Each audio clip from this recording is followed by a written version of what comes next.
Saya letak jawatan. Itu je. Letak jawatan anda kalau anda betul-betul orang keadilan. Lepas ini letak jawatan. Sanggup ke tak sanggup?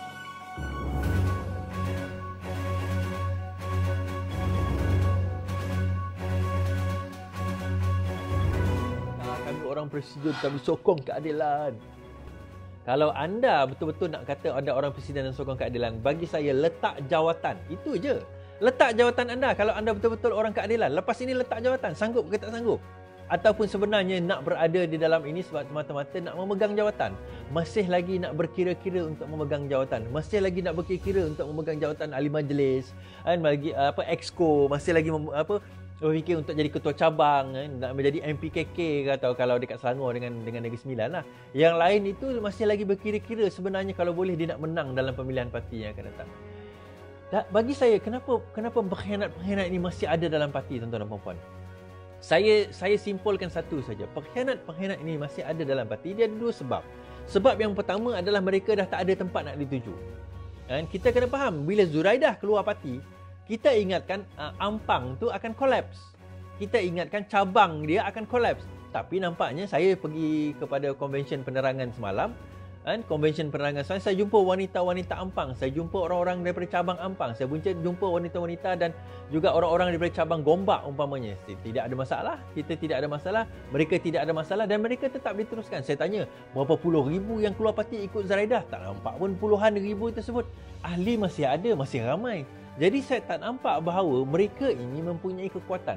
Seorang menteri senior kononnya dan seorang yang mempunyai pengaruh yang kuat tidak mampu membuat segerombolan orang keluar daripada parti dan membentuk parti yang baru, yang kuat, yang kukuh sebagaimana Datuk Seri Anwar Ibrahim masa beliau dipecat daripada UMNO. Kalau kita tengok di Padang itu, di Padang pada waktu berucap penuh jalan, penuh padang, kan? Kerana Datuk Seri Anwar Ibrahim berucap berkenaan dengan reformasi pada waktu tersebut.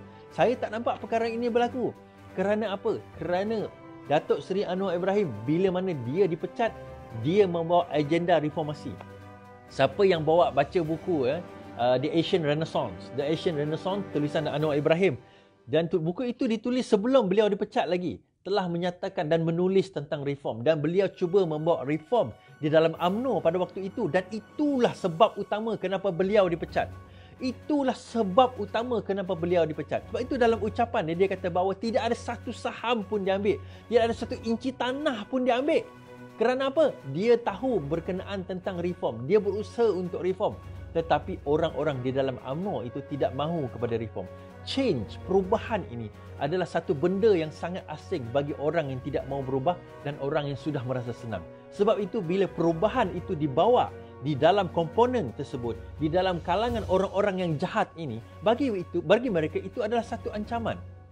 Perubahan itu adalah satu ancaman dan menyebabkan mereka akan cuba sedaya upaya mereka bagi menghalang reform, bagi menghalang perubahan tersebut. Tuan-tuan dan puan-puan, kalau dah biasa terima duit sogokan, terima duit suapan, masuk dalam akaun juta-juta, biasa dapat under table dan sebagainya, tiba-tiba kita nak suruh dia reform, satu benda yang sangat-sangat susah untuk berlaku. Sebab itu tuan-tuan dan puan-puan, kalau dalam menghadapi situasi ini, tidak, kita kena bentuk parti yang mana orang-orang di dalam parti itu betul-betul, benar-benar mahu membawa reform. Bukan sekadar nak jawatan JLC, nak jawatan exco, nak projek dan sebagainya. Apabila mereka berkeadaan demikian, hanya nak projek, hanya nak menjadi kroni, hanya nak mendapat jawatan JLC, mendapat jawatan exco, ahli majlis dan sebagainya, maka kita membawa manusia-manusia yang tidak ada bezanya bila berada di dalam UMNO, yang tidak ada bezanya bila mereka berada di dalam MCA atau dalam MIC atau dalam Barisan Nasional. Mereka ini masuk ke dalam kancah politik ini semata-mata untuk laba politik. Sebab itu saya gelar mereka ini sebagai pelacur-pelacur politik. Mereka yang melacurkan diri mereka hanya semata-mata untuk mendapat kesenangan sedikit, tetapi mereka lupa kepada agenda sebenar perubahan, bahawa politik ini boleh digunakan untuk membawa perubahan yang lebih baik bagi seluruh penduduk rakyat Malaysia, tanpa mengira kaum, tanpa mengira agama, tanpa mengira bangsa. Kita, tuan-tuan dan puan-puan, sudah lebih berpuluh tahun diperintah oleh UMNO, rejim UMNO, dalam keadaan mereka mengaut mengaut keuntungan, mengaut laba, mengaut kekayaan negara untuk kepentingan peribadi dan juga diri mereka sendiri. Itu sebenarnya tujuan utama mereka, kenapa mereka berada di dalam kancah politik ini. Mereka berada di dalam kancah politik ini tidak lain tidak bukan, kebanyakan mereka adalah untuk projek-projek, hanya untuk mendapatkan laba, untuk mendapatkan apa orang kata, menjadi kroni dan sebagainya, dan mereka kaya dalam keadaan tersebut. Mereka kaya bila berada di dalam keadaan tersebut. Kerana itu tuan-tuan dan puan-puan, bila kita bercakap tentang landasan reformasi, kita bercakap tentang landasan reform, kenapa 22 bulan kita gagal di dalam mentadbir pemerintahan Malaysia pada waktu itu?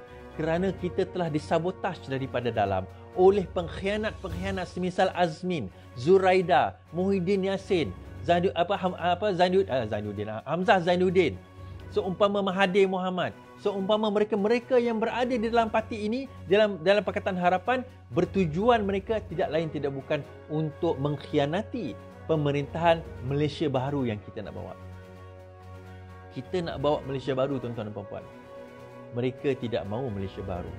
Kerana bagi mereka, Malaysia baru adalah satu ancaman kepada kroni-kroni mereka. Adalah satu ancaman kepada projek-projek yang mereka usulkan. Itu adalah ancaman kepada mereka. Semalam berlaku mesyuarat Majlis Pimpinan Pusat di satu tempat. Saya tak boleh nyatakan tempat tersebutlah. Parti Keadilan Rakyat. Kita ada buat satu mesyuarat. Mereka mengadakan satu mesyuarat. Dan dalam mesyuarat tersebut, jelas bahawa Tian Chua telah mengadakan satu program. Program itu menjemput kartel-kartel, bekas-bekas kartel ini, semacam Daroya, Haniza, Talha, seolah-olah macam satu reunion. Afif, kalau kita tengok Hilman ada kat situ, macam satu reunion pula mereka-mereka ini. Datang pula kartel-kartel yang masih berada di dalam Parti Keadilan Rakyat ini, berkumpul mereka. Alah, kalau tak boleh nak datang. Bukan masalah tak boleh. Ia berkenaan dengan persepsi. Kalau saya jumpa kartel, macam semalam saya ada jumpa 2-3 orang kartel dan bercakap dengan mereka, bertangkap gambar dengan mereka, tak apa. Sebab saya ini bukan level pimpinan. Tetapi bila level pimpinan mula melakukan sedemikian, maka ia jadi satu persoalan. Lebih-lebih lagi bila level pimpinan itu mengatakan bahawa dia berbangga, saya adalah naib presiden, saya adalah naib presiden, dia kata. Kalau naib presiden dan anda memegang agenda reformasi, kenapa anda masih lagi bersekongkol, masih mau bersama dengan pengkhianat-pengkhianat ini? Oh, dia kata sebab mereka datang. Mereka datang tidak dijemput. Mustahil a closed hotel punya function, dia datang tidak dijemput. Mustahil. Lainlah kalau kita buat hari raya, tahun baru Cina, kita buat dekat Padang, tiba-tiba dia datang. Itu mungkinlah kita kata dia datang. Tetapi it's a closed program di mana meja itu ada dan kita ada kerusi yang dah ditetapkan. Mustahil mereka datang tanpa mereka dijemput. Jadi kalau kedatangan mereka itu tidak dikatakan tidak dijemput, siapa yang membenarkan mereka masuk ke dalam majlis anda, Tian Chua? Itu je persoalannya. Dan soalan saya seterusnya adalah, adakah anda telah menjawab surat yang dihantar oleh Setiausaha Agong berkenaan dengan untuk menjelaskan sama ada anda sudah meletak jawatan atau tidak sebagai pengurusi MCP ke MPC ke whatever, Malaysian Productivity itu, di bawah Kementerian Azmin?